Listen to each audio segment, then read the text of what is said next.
Hey everyone, welcome back to our channel.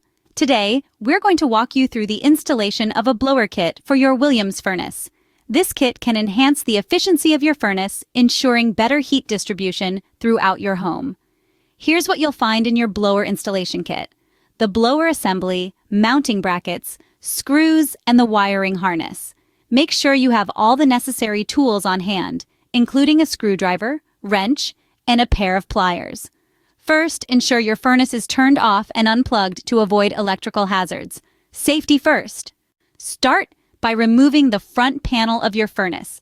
This usually involves unscrewing a few screws and lifting the panel off.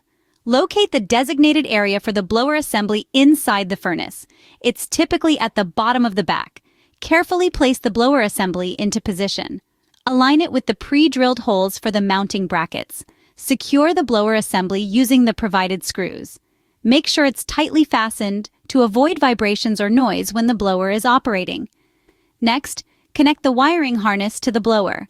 Follow the instructions in the manual to ensure correct wiring. Double-check all connections for a secure fit. Neatly route the wires to prevent obstructions or interference with other furnace components. Once everything is in place, reattach the front panel of the furnace. Ensure all screws are securely fastened. Now plug the furnace back in and turn it on. Listen for the blower to ensure it's operating smoothly. And there you have it. Your Williams furnace is now equipped with a blower kit that will help distribute heat more evenly and efficiently throughout your home. Remember to periodically check the blower and clean it as part of your regular maintenance routine.